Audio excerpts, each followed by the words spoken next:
Omulamuzi wa kooti ento e Masaka asindise ba bodyguard wa President Kyagulanyi Ssentamu Robert Bobi Wine abasatu kwa limanda paka nga 13 omwezi ogujja ogwokusatu bakomezebwawo mu kooti oluvannyuma lw'omuwabi wa gavumenti okubagulako emisango egya naggomola egy'okubba obusimu egy'okubba esweta egy'okubba kamera n'agamba buno gino gya naggomola agise aggravated robbery mbu baalina emmundu nga babba esweta nga babba essimu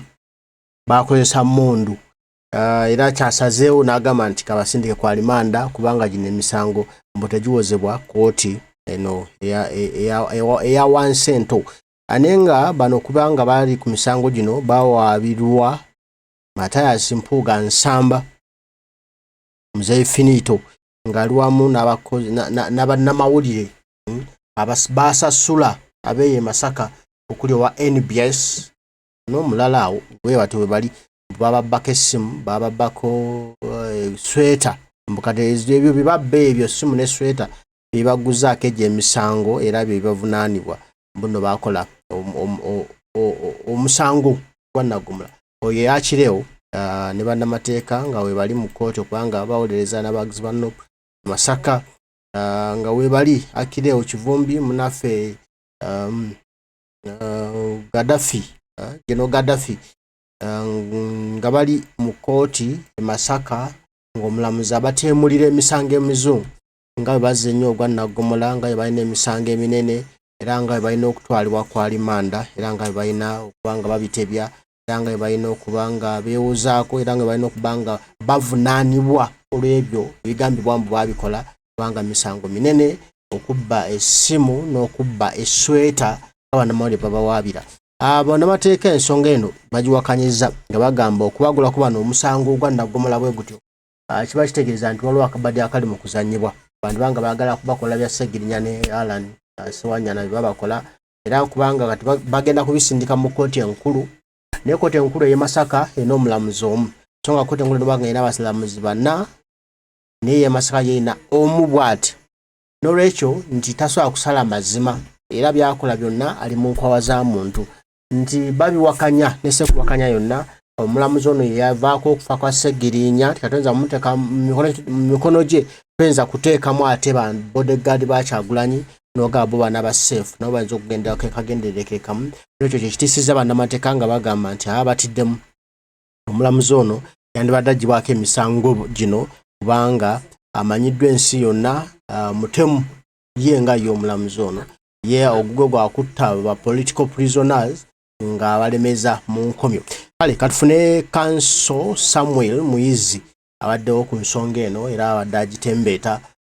nga alaba okubula nga awolereza abakuumi ba president omuwaabi wa gavumenti okuba nti asobodde okuteeka abantu bano ku misango egyenkanidde wano nga kimanyi ekigendererwa bakuwanvuya musango baleme kufunira ppeero lwaki kulembeze buŋŋambi bwe butyo nti charge sheet eriko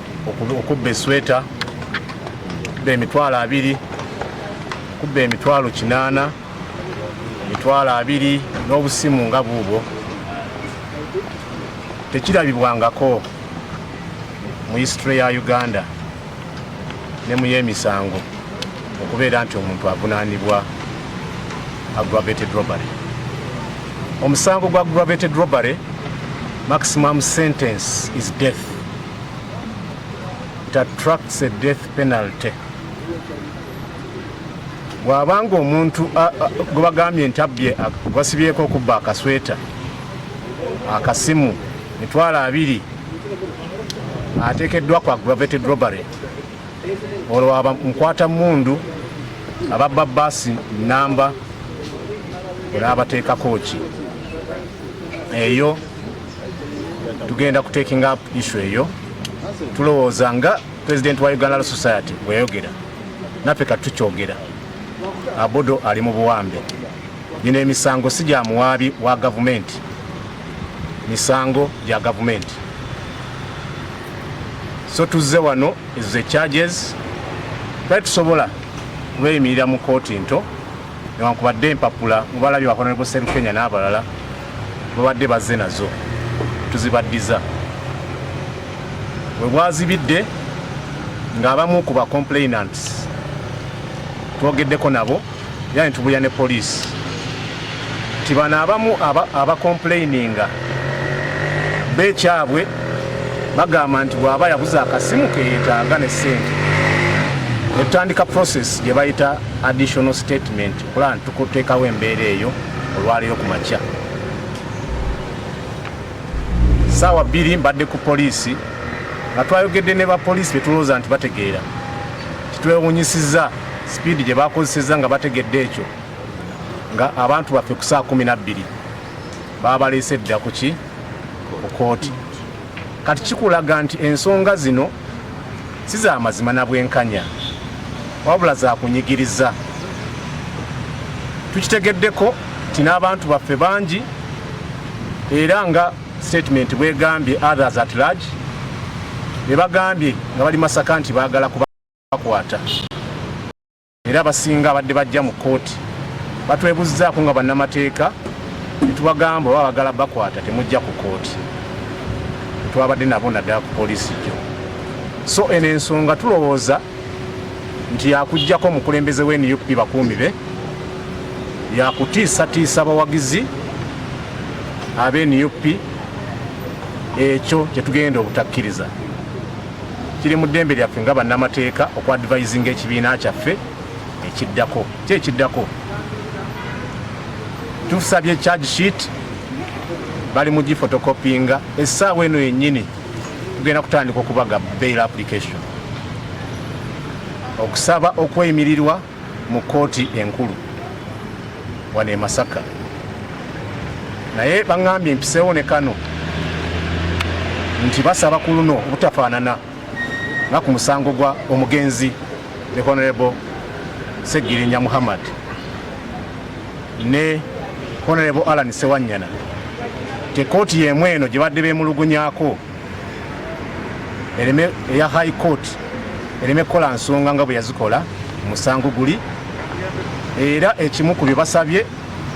bagenda kuteekawo precaution oba oliawo neebulya principal judge nti ensonga zaabwe wano bayinza okuba tebazeesiga nti zanaatambula bulungi especially nti wandibadde abalamuzi abana waliwo omulamuzi omu ate omulamuzi omu aliwo yoyo gwe beemulugunyaako so tugenda zonna zitunuulira batusaba bwenkanya wabaawo bwenkanya gino tewali misango tukakasa ne charges zennyini tugenda ziwakanya na zichallenginga waba ozitunuulira nzibu mu mateeka okuba sustained by the state eziteese mu kooti eno ye instructions zenfunye kuva mu bakulembeze ku nsonga eno yalinze ne bannaffe Senior Majeran Kazibwe ne kanso naffe kale byebyo ebivudde mu kooti e Masaka w'omulamuzi oyo awa kooti ento abanafu abasindise kwa limanda paka nga 13 omwezi ogujja ogwokusatu nga tebalangibwa nti babba esweta babba esimu aggravated robbery wobbira esweta nawotaako obubbi bw'emmundu obunyazi bw'emmundu igobisa mmundu oli mubbi wa naggomola ola bagezaako okusika ekintu ky'obubbi bw'emmundu ekintu ky'emmundu bakiteeke ku Kyagulanyi Center mu Robert Bobi Wine buli kye bakola bazza okola nno Kyagulanyi tumwataakinze tutya ku mmundu ojjukira byatandikira mu Arua namudaako emmundu zaffe 3 machine gun zi baby coach zi bagayizo mmundu za Kyagulanyi nyaga nyabo zaabula buli kye bakola bafanye okulanga Kyagulanyi muteekako emmundu basoofuna bamukwatira ogw'obuyeekero oba ogw'obutujju bamukoleko ebikolobero byabwe nga tewali abagambako naganya obiganya okukwatayo kanawo nabo bataddeko wakubbisa mmundu wetebereza omuntu abbye essimu nabba esweta n'omuteekako obubbi bwa kkondo n'omuteekako highway robbery oyo ateega ebimotoka n'abibba ng'akozesa emmundu ateega aba business nene n'azibba omusango munene naye tumanyi nti bijja kuggwa kuba tebalina bujulizi bajja kuddawo badongwe kimale kibalye kibabikke ate baswali n'agagambo gaabwe mpuugadde mapuugani action nekitaawe muhoozi simanyi kitaawe simanyi mwaganda we bali mu nsonga eno okulaba nga bamalawo abakuumi ba president Kyagulanyi asigalawo seke nga talina bakulembeze nabagambye nejjo gwe mulamu omukulu mujjako tutya abakuumi kubanga baana bakabuli nnyo baana bo tebasaaga nebo bamujjako ajja kusigalawo otwale kifudde mujja kumuwulira mu biyite ebyamannyo wenu naye Kyagulanyi si wa kusaago nga